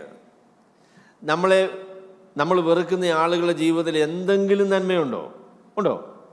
ഇല്ലെന്നേ, ഒരു നന്മയില്ല, ഒന്നും കാണാൻ സാധിക്കുന്നില്ല. കാണാൻ സാധിക്കാത്തതിൻ്റെ കാരണം നോക്കാൻ മനസ്സില്ലാത്തത് കൊണ്ടാണ്. അദ്ദേഹത്തിൻ്റെ ജീവിതത്തിൽ നന്മയുണ്ടെന്നേ, അദ്ദേഹത്തിൻ്റെ ജീവിതത്തിൽ നന്മയുണ്ട്. ആ നന്മയെ കാണാനായിട്ട് നിങ്ങൾക്ക് സാധിച്ചാൽ അതൊരു നല്ല കാര്യമാണ്. അപ്പോൾ അതാണ് നിങ്ങൾ അസൈൻമെൻ്റായിട്ട് ഞാൻ പറയുന്നത്. പ്രോത്സാഹിപ്പിക്കുക, ആശ്വസിപ്പിക്കുക, ധൈര്യപ്പെടുത്തുക എന്ന് പറയുന്നത് വളരെ ക്രിസ്തീയമായ ഒരു ആശയമാണ്. ക്രിസ്തീയമായിരിക്കുന്ന ആശയമാണ്. മനുഷ്യരെ സഹായിക്കുക, അവരെ ഉത്സാഹിപ്പിക്കുക, അവരെക്കുറിച്ച് പരിഗണനയുള്ളവരായിരിക്കുക എന്ന് പറയുന്നത് it's A very Christian attitude. ക്രിസ്തീയ സമൂഹങ്ങളിൽ നമുക്കത് കാണാനായിട്ട് സാധിക്കും. അഭിനന്ദനം, അതുപോലെ തന്നെ സഹായിക്കാനുള്ള മനസ്സ് എന്നൊക്കെ പറയുന്നത് ഒരു ക്രിസ്തീയ സംസ്കാരത്തിൻ്റെ ഭാഗമാണ്. ശരി, ഇദ്ദേഹത്തിൻ്റെ ജീവിതത്തിലെ 1-2 സന്ദർഭങ്ങളിലേക്ക് ഞാൻ പോവുകയാണ്. ബർന്നബാസിൻ്റെ ജീവിതത്തിലെ 1-2 സന്ദർഭങ്ങളിലേക്ക് ഞാൻ പോവുകയാണ്. അപ്പോൾ അതിൽ പിന്നീട് നമ്മൾ ബർന്നബാസിനെ കാണുന്നത് 9-ാമത്തെ അധ്യായത്തിലാണ്. ബർന്നബാസിനെ 9-ാമത്തെ അധ്യായത്തിൽ നമ്മൾ കാണുന്നത് ശൗലിനോട്, പൗലോസിനോട് ബന്ധപ്പെട്ടാണ്. പൗലോസിനെ നമുക്ക് 9-ാമത്തെ അധ്യായത്തിലാണ് പൗലോസിൻ്റെ മാനസാന്തരം. 9-ാമത്തെ അധ്യായത്തിലാണ്. അദ്ദേഹം ഭയങ്കര സഭയ്ക്ക് വളരെ ഉപദ്രവം ചെയ്തൊരു മനുഷ്യനാണ്. അതിനെക്കുറിച്ച് എന്താ പറയുന്നത്? പീഡ നിശ്വസിച്ചുകൊണ്ട് എന്ന് പറഞ്ഞാൽ സഭയ്ക്ക് ഉപദ്രവം, തൻ്റെ മൂക്കിൽ നിന്ന് വരുന്ന ശ്വാസം പോലെ സഭയ്ക്കെതിരെയുള്ള പീഡ നടത്തിയ ഒരു മനുഷ്യനാണ് ആര്? പൗലോസ്. അങ്ങനെയുള്ള പൗലോസ് അല്ലെങ്കിൽ ശൗല് അവിടെ ദമസ്കോസിൽ ചെന്നു. വഴിയിൽ വെച്ച കർത്താവ് പൗലോസിനെ സന്ധിച്ചു, പൗലോസിന് മാനസാന്തരമുണ്ടായി എന്ന കാര്യമൊക്കെ പൗലോസിനെ സംബന്ധിച്ച് യെരുശലേമിലുള്ള ആളുകൾ അറിഞ്ഞു. എന്നിട്ട് പൗലോസ് യെരുശലേമിൽ വന്നു. അപ്പോഴേ പൗലോസ് യെരുശലേമിൽ വന്നപ്പം യെരുശലേമിലുള്ള ആൾക്കാരെന്തുവാ പറഞ്ഞത്? പൗലോസ് മാനസാന്തരപ്പെട്ടു, അത് നമുക്ക് സന്തോഷമായി, ഏതായാലും പൗലോസ് മാനസാന്തരപ്പെട്ടു. അല്ലെന്നേ, അവർ പറഞ്ഞെന്നു ചോദിച്ചാൽ സഭയെ മുടിക്കാനായിട്ട്, സഭയെ ഉപദ്രവിക്കാനായിട്ടൊരു അടവ് നടത്തി, അതുകൊണ്ട് ജയിച്ചില്ല. ഇനിയും അകത്ത് കയറി ചാരനായിട്ട് അകത്ത് നിന്ന് പ്രവർത്തിച്ച് സഭയെ മുടിക്കാൻ വേണ്ടിയുള്ളൊരു പണിയാണിത്. ഈ മാനസാന്തരം എന്നൊക്കെ പറയുന്നത് ഒരു തട്ടിപ്പല്ലേ എന്ന നിലയിലാണ് യെരുശലേമിലുള്ള അനേകം ആളുകൾ കണ്ടത്. ഞാൻ പറഞ്ഞല്ലോ, ഏത് മാനസാന്തരത്തെക്കുറിച്ച് എന്തിനെക്കുറിച്ചൊക്കെ പറയുമ്പോൾ അത് യാഥാർത്ഥ്യമാണോ എന്ന് പരിശോധിക്കുന്നത് നല്ല കാര്യം തന്നെയാണ്. എന്നാൽ വി ആർ വെരി സ്കെപ്റ്റിക്കൽ. ഒരു മനുഷ്യൻ്റെ ജീവിതത്തിൽ വന്നതായ രൂപാന്തരത്തെക്കുറിച്ചും അങ്ങനെയുള്ള കാര്യങ്ങളെക്കുറിച്ചും ഒക്കെ നമുക്ക് ഭയങ്കര സംശയമാണ്. ന്യായമായ സംശയം ഒരർത്ഥത്തിൽ പറയുമ്പോൾ, ഇത്രയും ഉപദ്രവം ചെയ്ത ഒരാൾ അദ്ദേഹം മാനസാന്തരപ്പെട്ടു എന്ന് പറയുമ്പോൾ എത്രയും ഗൗരവമായി എടുക്കണം എന്നൊക്കെ ഉള്ളതായിരിക്കുന്ന കാര്യമുണ്ട്. എന്നാൽ നമ്മളൊന്ന് വായിച്ചു നോക്കാം. അവിടെ ബർന്നബാസ് 9-ാമത്തെ അധ്യായത്തിൽ വന്നപ്പോൾ അദ്ദേഹം പറഞ്ഞത് എന്ന് ചോദിച്ചാൽ, അവൻ യെരുശലേമിൽ 26-ാമത്തെ വാക്യമാണ്, 9-ാമത്തെ അധ്യായത്തിൽ 26-ാം വാക്യം. അവൻ യെരുശലേമിൽ എത്തിയാറെ ശിഷ്യന്മാരോട് ചേരുവാൻ ശ്രമിച്ചു. എന്നാൽ അവൻ ഒരു ശിഷ്യൻ എന്ന് വിശ്വസിക്കാതെ എല്ലാവരും അവനെ പേടിച്ചു. ബർന്നബാസോ എന്നാൽ ബർന്നബാസോ അവനെ കൂട്ടി അപ്പസ്തലന്മാരുടെ അടുക്കൽ കൊണ്ടുവന്നു. അവന് വഴിയിൽ വെച്ച കർത്താവിനെ കണ്ടതും കർത്താവ് അവനോട് സംസാരിച്ചതും ദമസ്കോസിൽ അവൻ യേശുവിൻ്റെ നാമത്തിൽ പ്രാഗൽഭ്യത്തോടെ പ്രസംഗിച്ചതും എല്ലാം അവരോട് വിവരിച്ച് പറഞ്ഞു. പിന്നെ അവൻ യെരുശലേമിൽ അവരുമായി പെരുമാറുകയും കർത്താവിൻ്റെ നാമത്തിൽ പ്രാഗൽഭ്യത്തോടെ പ്രസംഗിക്കുകയും ചെയ്തു. He was willing to take the risk. ഒരു മനുഷ്യനെ വിശ്വസിക്കുവാനുള്ള ആ അപകടം ഏറ്റെടുക്കാനായിട്ട് ബർന്നബാസ് മനസ്സ് വെച്ചു. Taking people on their face value, അവരുടെ വാക്കുകളും അവരുടെ ജീവിതത്തിൻ്റെ സാക്ഷിയും ഒക്കെ അതിൻ്റെ മുഖവിലയിലെടുക്കുവാൻ, അവർ പറയുന്നത് വിശ്വസിക്കുവാൻ, അവർക്കൊരവസരം കൊടുക്കുവാൻ, അവരുടെ മാനസാന്തരം യഥാർത്ഥത്തിൽ യാഥാർത്ഥ്യമാണോ എന്ന് തിരിച്ചറിയാൻ, അതിനുള്ളൊരു വിശാലത ബർന്നബാസിനുണ്ടായിരുന്നു. നമ്മൾ ആരെന്ത് പറഞ്ഞാലും ഉടനെ അതങ്ങ് വിശ്വസിക്കുന്ന ആൾക്കാർ അങ്ങനെ നൈവായിട്ടുള്ള ആളൊന്നുമല്ല കേട്ടോ ബർന്നബാസ്. എന്നാൽ കാര്യങ്ങളെ വസ്തുനിഷ്ഠമായി പരിശോധിച്ച് മുൻവിധികൾ കൂടാതെ യാഥാർത്ഥ്യങ്ങളെ ആയിരിക്കുന്നത് പോലെ തന്നെ ആവോളം കാണുവാനുള്ള ഒരു മനുഷ്യൻ അതിനെക്കുറിച്ച് ഒരു പ്രസ്താവനയുണ്ടല്ലോ, നമുക്ക് തെറ്റിയാലും നന്മയുടെ ഭാഗത്തെ തെറ്റാവുന്നു. അങ്ങനെ ഒരു പ്രസ്താവനയുണ്ടല്ലോ, if you are wrong you be wrong on the right എന്ന് പറയും അല്ലേ. ഇപ്പോൾ ഒരാൾക്ക് ഞാൻ എൻ്റെ അനുഭവത്തിൽ പറയാം, ഒരു പാസ്റ്ററാണെന്നാണ് പറഞ്ഞു കേട്ടോ. അദ്ദേഹം പറഞ്ഞു, കളമശ്ശേരി വന്നപ്പോൾ അയാളുടെ പേഴ്സ് പോവുകയോ അയാൾ ചെയ്തു, പോകാനായിട്ട് യാതൊരു നിർവാഹവും ഇല്ല, 3000 രൂപ വേണം ഇവിടുന്ന് ആന്ധ്രാപ്രദേശിന് പോകാനായിട്ടാണ്. അപ്പോൾ എന്നോട് വിളിച്ചു, എങ്ങനെയാണ് എൻ്റെ നമ്പർ ഇട്ട് ചോദിച്ചു. പറഞ്ഞു കളമശ്ശേരി ചർച്ചെന്ന് പറഞ്ഞ് നോക്കിയപ്പം പാസ്റ്ററുടെ നമ്പറാണ് കിട്ടത്, അങ്ങനെയാണ് വിളിച്ചതെന്ന് പറഞ്ഞു. അപ്പോൾ എനിക്കൊരു 3000 രൂപ കിട്ടിയാൽ സന്തോഷം. അപ്പോൾ ഞാനെന്ത് പറഞ്ഞു, അയ്യോ കുഴപ്പമൊന്നുമില്ല ഞാൻ തന്നേക്കാമെന്ന് പറഞ്ഞു കേട്ടോ. അപ്പോൾ പുള്ളി വന്നു, ഈ 3000 രൂപയും മാറ്റി. അപ്പോൾ എൻ്റെ ഭാര്യനോട് പറഞ്ഞു, എൻ്റെ പൊന്നെ അയാൾ ഭയങ്കര കള്ളനാണ്, ചുമ്മാതെ പറഞ്ഞതാ, അയാൾക്ക് ആന്ധ്രയിലും പോകണ്ട ഒരിടത്തും പോകണ്ട, നമ്മളെ കളിപ്പിക്കാൻ വേണ്ടിയാന്ന് പറഞ്ഞു. ശരിയായിരുന്നു കേട്ടോ, അവൻ കള്ളനായിരുന്നു, വെറുതെ എൻ്റെ 3000 രൂപ പോയതാ.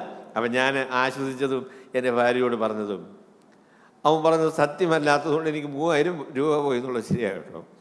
എന്നാൽ അവൻ പറഞ്ഞത് സത്യമായിരുന്നുവെങ്കിൽ ഒരു ബുദ്ധിമുട്ടുന്ന മനുഷ്യനെ സഹായിക്കാൻ മനസ്സില്ല എന്ന നിലയിൽ ഒരവസ്ഥ എനിക്ക് വരികയില്ലായിരുന്നു. I was wrong on the right. ഒരു മനുഷ്യനെ വിശ്വസിച്ചു എന്ന കുറ്റമാണ് ഞാൻ ചെയ്തത്. അതിന് കുറച്ചുകൂടെ ശ്രദ്ധ കൊടുക്കാമായിരുന്നു എന്നുള്ള കാര്യം ശരിയാ.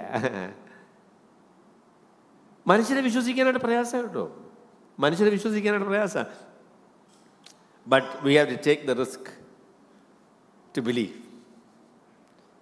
And be wrong sometimes on the right.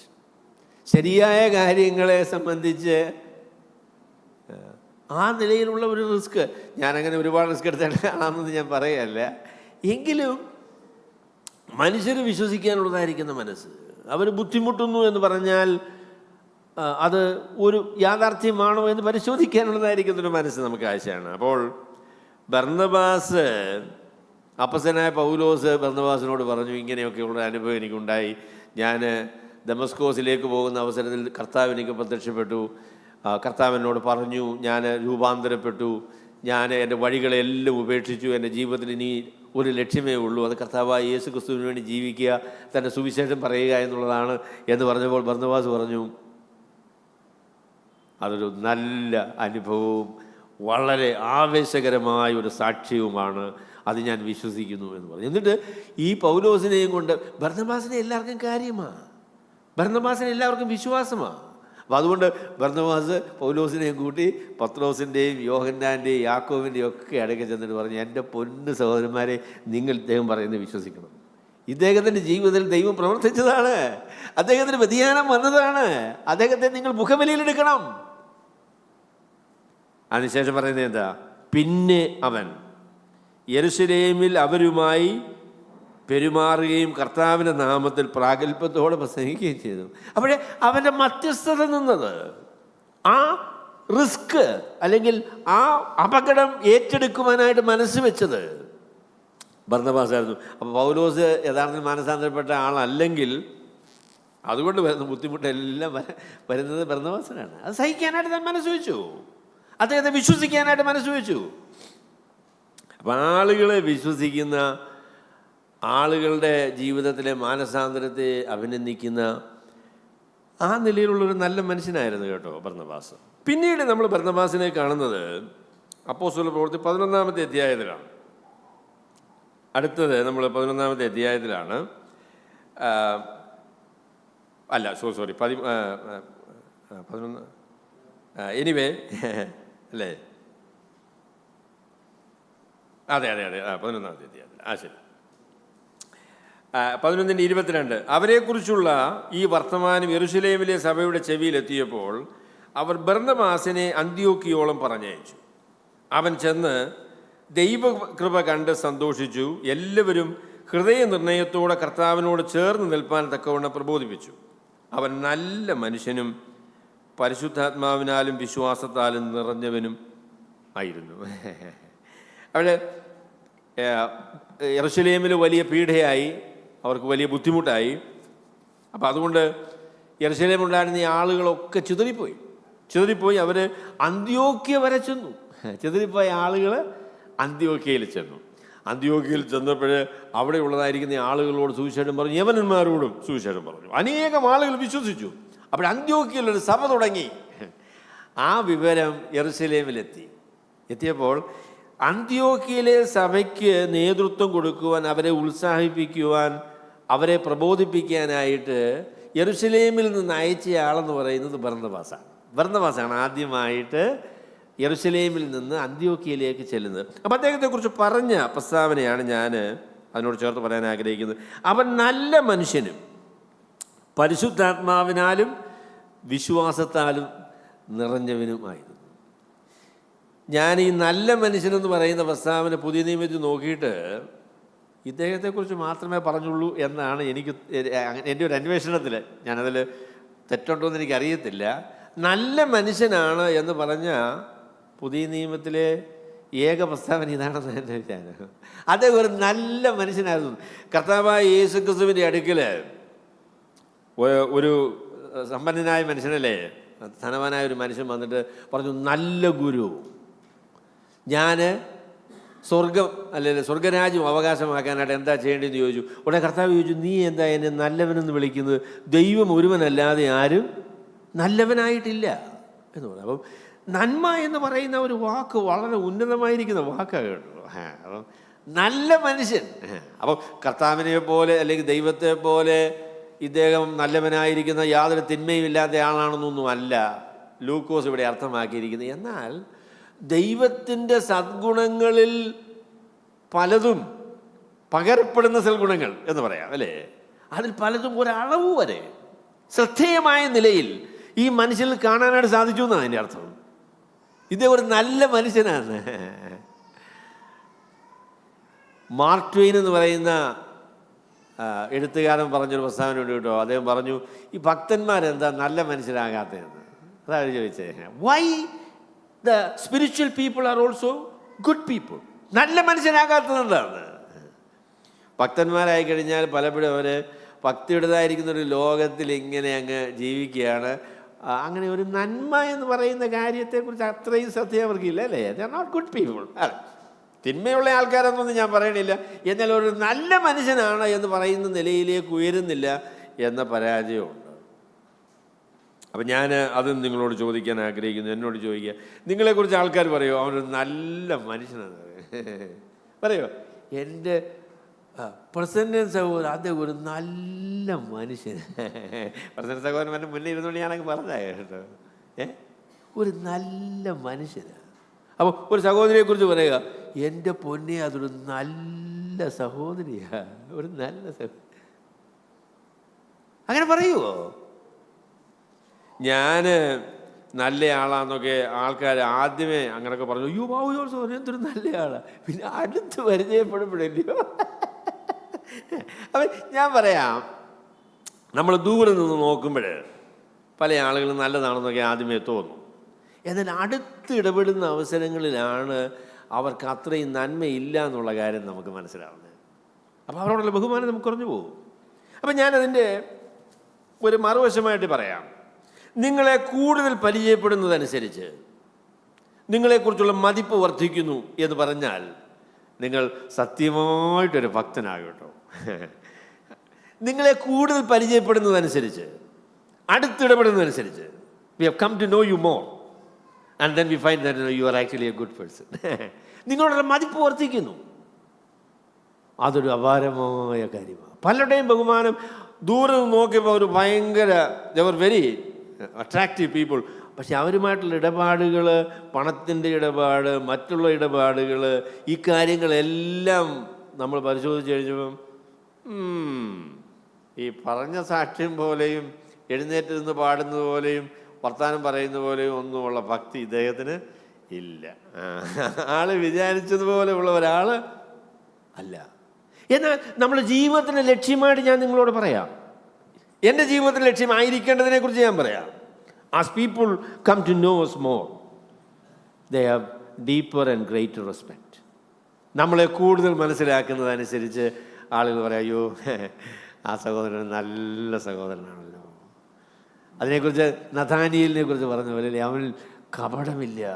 He is വളരെ നല്ല മനുഷ്യനാണ്, കാപട്യമില്ലാത്ത, മൂടുപടമില്ലാത്ത, സുതാര്യമായ, കർത്താവിനെ സ്നേഹിക്കുന്ന, മനുഷ്യരെ സ്നേഹിക്കുന്ന ഒരു നല്ല മനുഷ്യനാണ് എന്ന് നമ്മളെക്കുറിച്ച് പറയാൻ സാധിച്ചാൽ അതൊരു വലിയ കാര്യമാകട്ടെ. ഇത് സ്വാഭാവികമായിരിക്കുന്ന നല്ല ഗുണങ്ങൾ ഉള്ളതുകൊണ്ട് പറഞ്ഞൊരു കാര്യമല്ല. ഇത് ദൈവത്തിൻ്റെ പരിശുദ്ധാത്മാവ് ഒരു വ്യക്തിയുടെ ജീവിതത്തിൽ വരുത്തിയ വ്യതിയാനത്തിൻ്റെ ഫലമായിട്ട് സംഭവിച്ച കാര്യമാണ്. This is actually A transformed person. ഇദ്ദേഹം സ്വാഭാവികമായിട്ടൊരു നല്ല മനുഷ്യനെന്നുള്ള രീതിയിലല്ല. പിന്നെയോ ഇദ്ദേഹം നല്ല മനുഷ്യനാകാനുള്ള കാരണമെന്ന് പറയുന്നത് ദൈവത്തിൻ്റെ സുവിശേഷത്താൽ, പരിശുദ്ധാത്മാവിനാൽ ഈ മനുഷ്യന് വന്നതായിരിക്കുന്ന വ്യതിയാനമാണ്.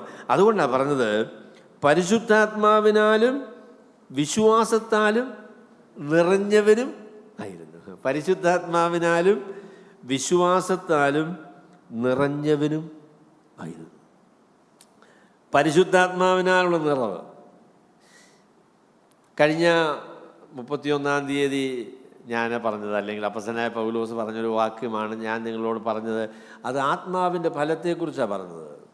ഒരു നല്ല മനുഷ്യനെന്ന് പറഞ്ഞാൽ അതിൻ്റെ നിർവചനം എന്താ? ആ നല്ല മനുഷ്യൻ്റെ നിർവചനം എന്ന് പറയുന്നത് ആത്മാവിൻ്റെ ഫലമുള്ളയാളെന്നാണ്. ശ്രദ്ധേയമായ നിലയിൽ ആത്മാവിൻ്റെ ഫലം പ്രകടിപ്പിക്കുന്ന ഒരാൾ. സ്നേഹം, സന്തോഷം, സമാധാനം, ദീർഘക്ഷമ, ദയ, പരോപകാരം, വിശ്വസ്തത, സൗമ്യത, ഇന്ദ്രജീവി. എൻ്റെ പൊന്നെ, എന്തോ മനുഷ്യനാ! നല്ല മനുഷ്യൻ, നല്ല മനുഷ്യൻ, ദൈവത്തിൻ്റെ പരിശുദ്ധാത്മാവിനാൽ നിറഞ്ഞ ഒരാൾ. അതേക്കുറിച്ച് ഒരു പ്രസ്താവന കൂടെ ഞാൻ പറയാം. പരിശുദ്ധാത്മാവിൻ്റെ നിറവ്, പരിശുദ്ധാത്മാവിൻ്റെ നിയന്ത്രണം, അത് വ്യക്തമാകുന്നത് പരിശുദ്ധാത്മ വരങ്ങളിലൂടെയല്ല, പരിശുദ്ധാത്മാവിൻ്റെ ഫലത്തിലൂടെയാണ്. ഞാൻ ഭയങ്കര ആത്മനിർഭമുള്ള ആളാണ്. അതിന് തെളിവെന്തുവാ? അന്യഭാഷ പറയുന്നു. ശരി, പരിശുദ്ധാത്മാവ് പറഞ്ഞു, അവിടെ ഇരിക്കട്ടെ. അല്ലെങ്കിൽ പരിശുദ്ധാത്മാവിന് എന്തെങ്കിലും വരങ്ങൾ പ്രകടിപ്പിക്കുന്നത് കൊണ്ട് ഇല്ല കേട്ടോ. പരിശുദ്ധാത്മാവിൻ്റെ നിയന്ത്രണമില്ലാതെയും പരിശുദ്ധാത്മാവിൻ്റെ പ്രത്യേകതകളൊന്നും ഇല്ലാതെയും തന്നെ വരങ്ങളൊക്കെ നമുക്ക് പ്രകടമാക്കാനായിട്ട് സാധിക്കും. എന്നാൽ ആത്മനിറവിൻ്റെ ഏറ്റവും പ്രധാനപ്പെട്ട ലക്ഷണം ആത്മാവിൻ്റെ ഫലമാണ്. ആത്മനിറവിൻ്റെ ഏറ്റവും പ്രധാനപ്പെട്ട ലക്ഷണം ആത്മാവിൻ്റെ ഫലമാണ്. നിങ്ങൾക്ക് യാന്ത്രികമായിട്ട് സ്നേഹവും സന്തോഷവും സമാധാനവും ദീർഘക്ഷമയും ദയയും പരോപകാരവും വിശ്വസ്തതയും സൗമ്യതയും ഇന്ദ്രജീവവും ഒന്നും ഉണ്ടാക്കാൻ പറ്റില്ല കേട്ടോ. അത് ദൈവത്തിൻ്റെ പരിശുദ്ധാത്മാവ് നമ്മുടെ ജീവിതങ്ങളെ വ്യതിയാനപ്പെടുത്തുന്നത് കൊണ്ട് സംഭവിക്കുന്ന കാര്യമാണ്. ദൈവത്തിൻ്റെ പരിശുദ്ധാത്മാവ് നമ്മളെ വ്യതിയാനപ്പെടുത്തുന്നത് കൊണ്ട് സംഭവിക്കുന്ന കാര്യമാണ്. അത് നമ്മളുടെ ഒരു ലക്ഷ്യമാകണം.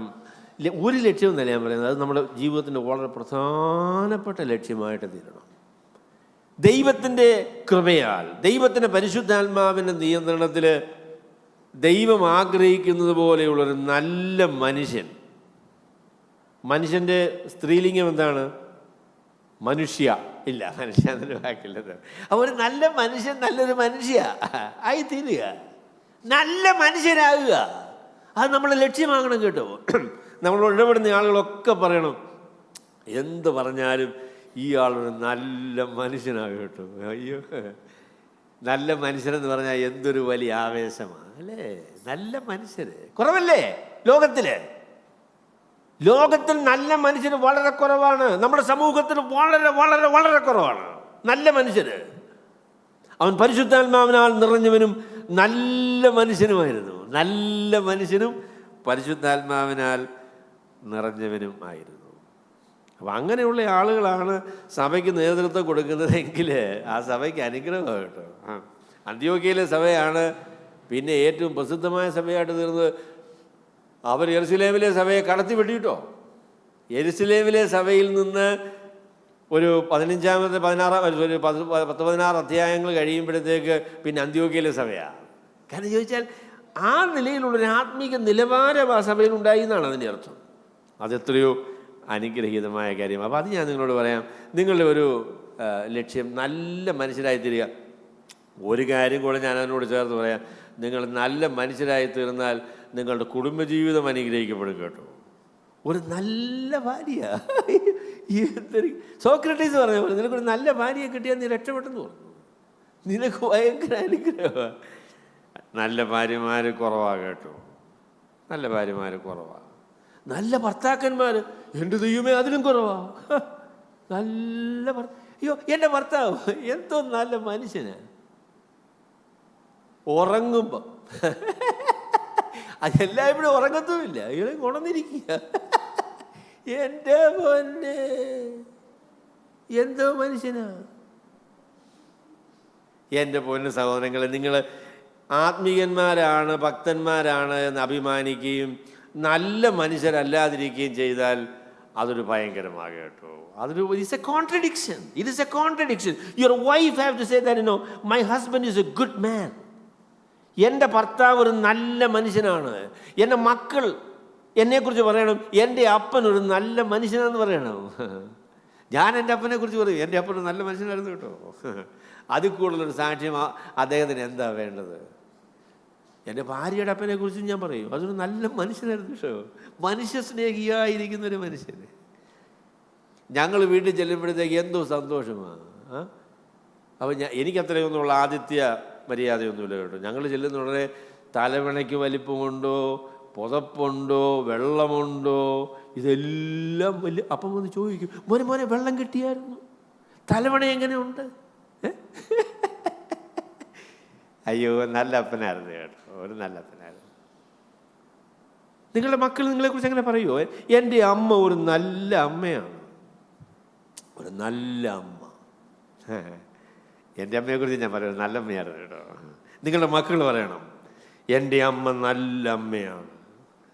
മക്കളെ സ്നേഹിക്കുന്ന, അവരെ പരിപാലിക്കുന്ന, അവരെ ഉപദേശിക്കുന്ന, അവർക്ക് മാതൃകയായി ജീവിക്കുന്ന ഒരു നല്ല അമ്മ, ഒരു നല്ല അപ്പൻ. അയ്യോ, ഇതൊരു ഭയങ്കര അനുഗ്രഹമാണ്.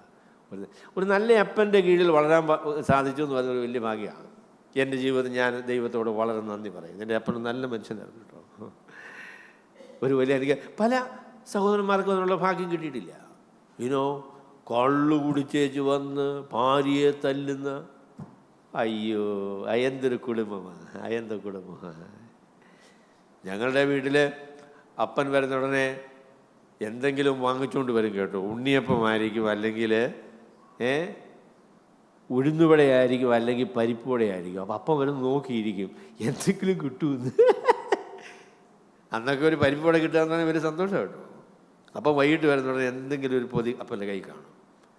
മക്കൾക്ക് കൊടുക്കാൻ വേണ്ടി കൊണ്ടുവരുക. ഒരു ദിവസത്തെ അത്വാരത്തിന് ശേഷം എൻ്റെ അപ്പനോട് നല്ല അപ്പനായിരുന്നു. എൻ്റെ ഒരു അമ്മ എന്നൊരു നല്ല അമ്മയായിരുന്നു. നമ്മുടെ തലമുറയിൽ നല്ല അപ്പന്മാരും നല്ല അമ്മമാരും ഒക്കെ വേണം കേട്ടോ, നല്ല മനുഷ്യർ.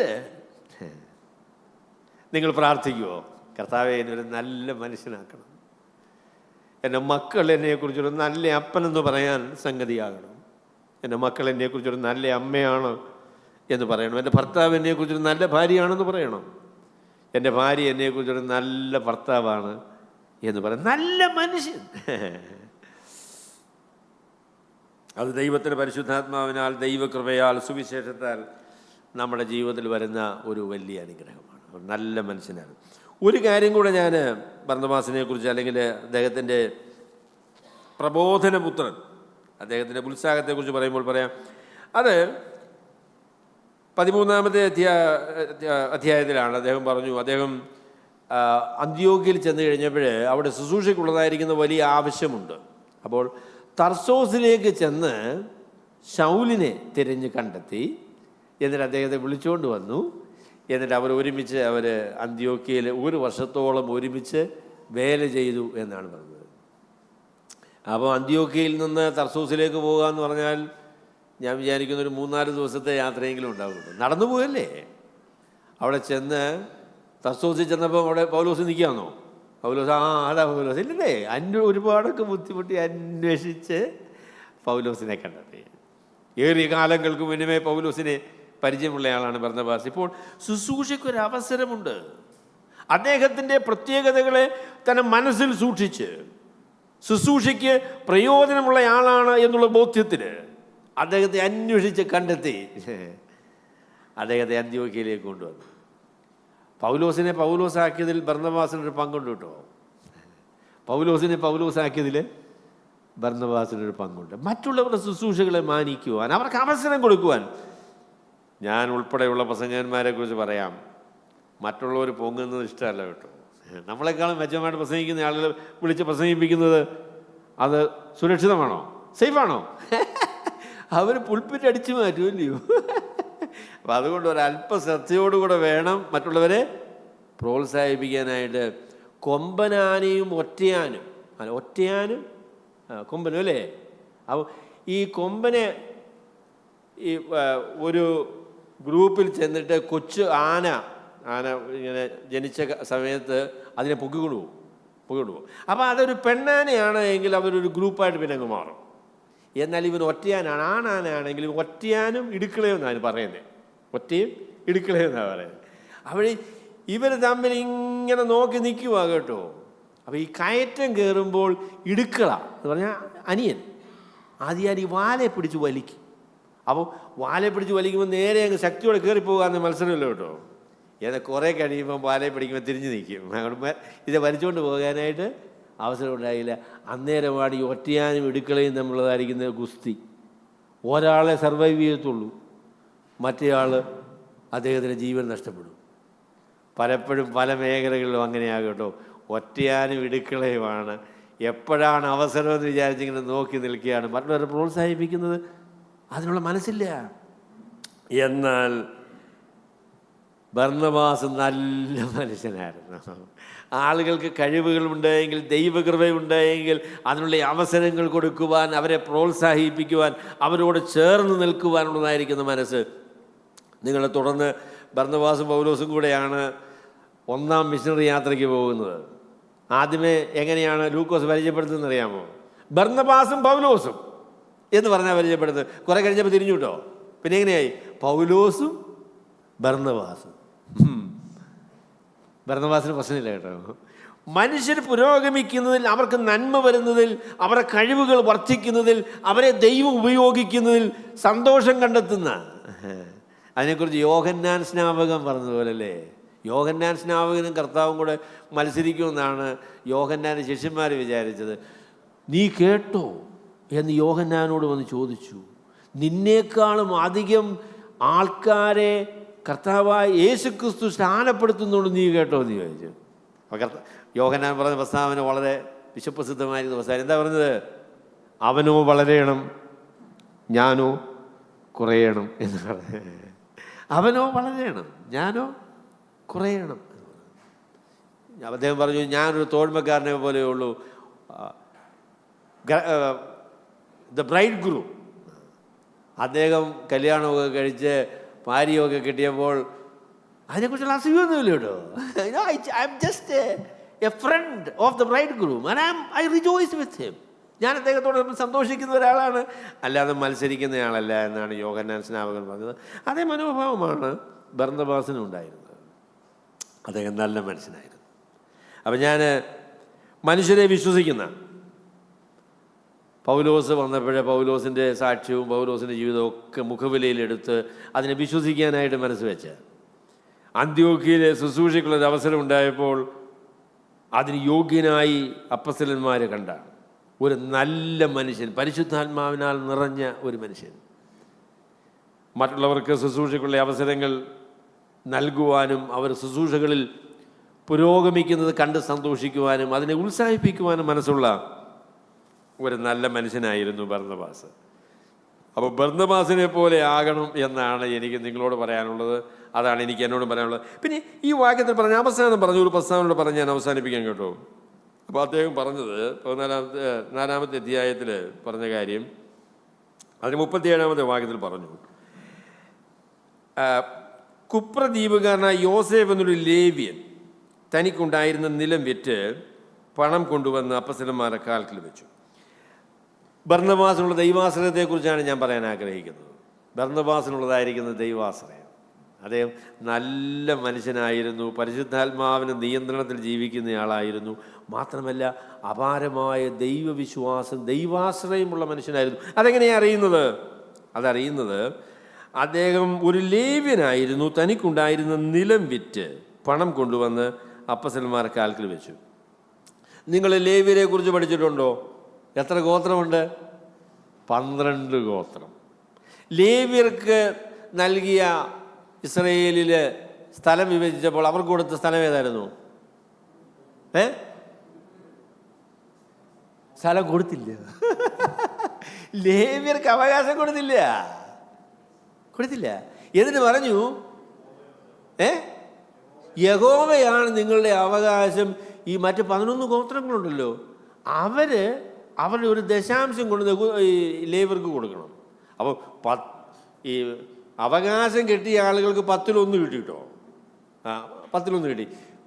ലേവ്യർക്ക് ഈ 11 പേർക്ക് കിട്ടിയില്ലോ.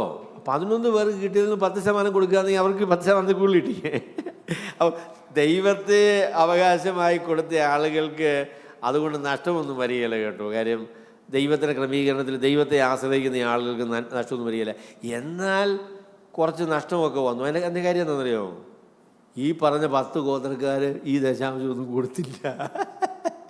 ദൈവം പറഞ്ഞ പോലെ ഒന്നും അവർ ചെയ്തില്ല. അങ്ങനെയുള്ള ബുദ്ധിമുട്ടുകളൊക്കെ ഉണ്ടായിരുന്നു. അപ്പോൾ അതുകൊണ്ട് അവർക്ക് സ്വന്തമായിട്ടൊന്നും ഉണ്ടായിരുന്നില്ല. അവർക്ക് വസ്തുക്കളുടെ മേൽ അവകാശം ഉണ്ടായിരുന്നില്ല. എന്നാൽ ഈ മറ്റുള്ളവരൊന്നും കൊടുക്കാതെയും കഷ്ടപ്പെടുകയും ബുദ്ധിമുട്ടുകയും ഒക്കെ ചെയ്തപ്പം ലേവ്യർ തീരുമാനിച്ച് ഈ പണി കൊണ്ടൊന്നും പോയാൽ കാര്യം നടക്കില്ല, നമുക്കും വല്ലതുമൊക്കെ വാങ്ങിക്കണം, നമുക്കും എന്തെങ്കിലുമൊക്കെ വേണം എന്ന് വിചാരിച്ചാണ് ലേവ്യർ വസ്തുവകകൾ സമ്പാദിക്കാനായിട്ട് തീരുമാനിച്ചത്. അതിൻ്റെ ഫലമായിട്ടാണ്. അപ്പം അങ്ങനെയാണ് ബർന്നബാസ് എന്ന് പറയുന്നതായിരിക്കുന്ന ഈ ആള് കുപ്രോസ് ദ്വീപിൽ കുറച്ച് സ്ഥലമൊക്കെ വാങ്ങിച്ചത് സ്വന്തമായി തനിക്ക്. അപ്പം അത് മറ്റാരെയൊന്നും ആശ്രയിക്കേണ്ട കാര്യമൊന്നുമില്ല. 10 ഗോത്രക്കാർ നമ്മളെ സഹായിക്കുമെന്നൊന്നും നോക്കേണ്ട കാര്യമില്ല. നമുക്ക് തന്നെ ജീവിക്കാനുള്ളതായിരിക്കുന്ന സാഹചര്യമുണ്ട് എന്ന നിലയിലാണ് ബർന്നബാസ് ജീവിക്കുന്നത്. എന്നാൽ ബർന്നബാസ് ഒരു വിശ്വാസിയായിട്ട് തീർന്നു. ബർന്നബാസ് കർത്താവായ യേശു ക്രിസ്തുവിന്റെ സുവിശേഷം അറിഞ്ഞ് കർത്താവിൽ വിശ്വസിച്ചു. അത് കഴിഞ്ഞപ്പോൾ അതിനെ നിങ്ങൾ എതിർക്കുകയാണെങ്കിൽ അതിനെ നമ്മൾ സമ്പാദിക്കാം. അപ്പം ഞാൻ വിചാരിക്കുന്നു, ബർന്നബാസ് തീരുമാനിച്ചു, എൻ്റെ പൊന്നെ, കർത്താവ് പഴയ നിയമത്തിൽ ലേവ്യന്മാരോട് പറഞ്ഞിട്ടുണ്ടല്ലോ, നിങ്ങൾ സ്വർഗത്തിലെ ദൈവമാണ് നിങ്ങളുടെ അവകാശം, ലോകത്തിലൊന്നും നിങ്ങൾക്ക് വേണ്ട എന്ന് പറഞ്ഞിട്ടുണ്ടല്ലോ. അത് ആ നിലയിൽ ജീവിക്കാനായിട്ട് ഒരു യഹൂദൻ എന്നുള്ള രീതിയിൽ എനിക്ക് സാധിച്ചില്ലല്ലോ. ഞാനിപ്പോൾ ഒരു വിശ്വാസിയാണ്. ഞാൻ എൻ്റെ ദൈവത്തെ മാത്രം അവകാശമായി കണ്ട് എനിക്കുള്ളതൊക്കെ വിൽക്കാനായിട്ട് തീരുമാനിച്ചിരിക്കുകയാണ് എന്ന് ബർന്നബാസ് തീരുമാനിച്ചതാണ്. I want to be a true Levite. പഴയ നിയമത്തിനും പഴയ നിയമ ക്രമീകരണങ്ങൾക്ക് സംവിധാനങ്ങൾക്ക് ഒന്നും ആ നിലയിലുള്ള ഒരു ദൈവാശ്രയം ലേവ്യരിൽ ഉളവാക്കാനായിട്ട് സാധിച്ചില്ല. എന്നാൽ സുവിശേഷം വിശ്വസിച്ചതായിരിക്കുന്ന ബർന്നബാസിൻ്റെ ഹൃദയത്തിൽ ഒരു യഥാർത്ഥ ലേവ്യനായി തീരണം, ദൈവത്തിൽ മാത്രം ആശ്രയിക്കുന്ന ഒരു ദൈവ മനുഷ്യനായി തീരണം എന്നുള്ളതായിരിക്കുന്ന തീരുമാനം ബർന്നബാസിന് ഉണ്ടായി. അല്ലെങ്കിൽ റോമാലേഖനം 8-ാമത്തെ അധ്യായത്തിൻ്റെ 2-ാം വാക്യമല്ലേ അവിടെ പറഞ്ഞു, ജഡത്തിൻ്റെ ബലഹീനത നിമിത്തം ന്യായപ്രമാണത്തിന് കഴിയാഞ്ഞതിനെ സാധിപ്പിക്കാൻ. അപ്പോൾ പഴയ നിയമത്തിലുള്ള നിയമങ്ങളും പ്രമാണങ്ങളും ഒക്കെ ഉണ്ടായിരുന്നുവെങ്കിലും ഹൃദയത്തിന് വ്യതിയാനം വരാത്തത് കൊണ്ട് ആ നിയമങ്ങൾ അനുസരിച്ച് ദൈവഹിതപ്രകാരം ദൈവം പറഞ്ഞത് മുഖവിലെടുക്കുവാൻ അവർക്ക് സാധിച്ചില്ല. എന്നാൽ ദൈവത്തിൻ്റെ പരിശുദ്ധാത്മാവ് ബർന്നബാസിൻ്റെ ഹൃദയത്തിലേക്ക് വന്നപ്പോൾ യഥാർത്ഥത്തിൽ ദൈവം ഉദ്ദേശിച്ച നിലയിലേക്ക് തന്നായിത്തീരണമെന്ന ആന്തരിക സമ്മർദ്ദം ബർന്നബാസിനുണ്ടായി. ബർന്നബാസ് പറഞ്ഞു, എനിക്ക് ഈ നിലവും വേണ്ട, ഈ പരിപാടി ഒന്നും വേണ്ട, അത് മുഴുവനും വെറ്റ്. താൻ പറഞ്ഞു, എൻ്റെ അവകാശം എന്ന് പറയുന്നത് ദൈവം മാത്രമാണ്, എനിക്കത് മതിയാകും, ഈ ലോകത്തുള്ള യാതൊന്നും എനിക്ക് വേണ്ട എന്ന് ഒരു സാക്ഷാൽ ലേവ്യനായി ജീവിക്കുവാൻ. ലേവ്യനായതുകൊണ്ട് സമ്പത്ത് എന്തെങ്കിലും സ്വന്തമായി ഉണ്ടെങ്കിൽ കുഴപ്പമാണെന്നല്ല ഞാനീ പറയുന്നത്. But he wanted to be a true Levite. He wanted to trust God. അതുകൊണ്ടാണ് പിന്നീട് അദ്ദേഹത്തെക്കുറിച്ച് പറഞ്ഞത്, അവൻ പരിശുദ്ധാത്മാവിനാലും വിശ്വാസത്താലും നിറഞ്ഞവനായിരുന്നു എന്ന് പറഞ്ഞു. പരിശുദ്ധാത്മാവിനാലും വിശ്വാസത്താലും നിറഞ്ഞവനായിരുന്നു. എൻ്റെ പൊന്നു സഹോദരങ്ങളെ, ഞാൻ പറയാം, ദൈവത്തിൽ ആശ്രയിക്കുന്നത് മാത്രമാണ് നമ്മുടെ ജീവിതത്തിൻ്റെ യഥാർത്ഥമായ സുരക്ഷിതത്വം എന്ന് പറയുന്നത്. അതാണ് ദൈവത്തെ ആശ്രയമായി വിചാരിക്കുക, ദൈവം പുലർത്തുമെന്ന് ധൈര്യപ്പെടുക, ദൈവത്തിൻ്റെ വാഗ്ദാനങ്ങൾ ഉറയ്ക്കുക. അതാണ് നമ്മുടെ ജീവിതത്തിൻ്റെ ധൈര്യം എന്ന് പറയുന്നത്. I believe in God, God is my provider. ദൈവം എന്നെ പുലർത്തും, അല്ലേ? ദൈവം നമുക്ക് വേണ്ടതൊക്കെ തരും എന്ന് ദൈവത്തിൽ ആശ്രയിക്കുന്ന മനുഷ്യരെ, ദൈവത്തിൽ ആശ്രയിക്കുന്നവരെ ദൈവം പുലർത്തും കേട്ടോ. അതിന് യാതൊരു സംശയമില്ല. ബർന്നബാസിനൊരു കുഴപ്പമൊന്നുമില്ല. ദൈവം വളരെ അതിശയകരമായ രീതിയിൽ ബർന്നബാസിനെ പുലർത്തി. അപ്പം അതുകൊണ്ട് നിങ്ങൾക്കൊന്നും വേണ്ടെന്നൊന്നുമല്ല ഞാൻ ഈ പറയുന്നത്. എന്നാൽ ഇദ്ദേഹത്തിൻ്റെ മാതൃക നമ്മൾ പിൻപറ്റണം. എൻ്റെ ആശ്രയം ആത്യന്തികമായിട്ട് ദൈവമാണ് എന്ന് നമ്മൾ തീരുമാനിക്കണം. ജീവിതത്തിൻ്റെ സാഹചര്യങ്ങളും മറ്റുള്ള ക്രമീകരണങ്ങളും ഒന്നും ആത്യന്തികമായ സുരക്ഷിതത്വം നമുക്ക് തരില്ല. My ultimate hope is in God. He is my provider. ദൈവത്തിൽ ആശ്രയിക്കുവാൻ, ദൈവത്തെ നമ്മളുടെ സമ്പത്തായിട്ട് വിചാരിക്കുവാൻ, ആ നിലയിലുള്ള ഒരു ആശ്രയമാണ് നമുക്ക് ബർന്നബാസിൽ കാണാനായിട്ട് സാധിക്കുന്നത്. അപ്പോൾ ഈ 2 കാര്യങ്ങൾ പറഞ്ഞ് ഞാൻ അവസാനിപ്പിക്കാം.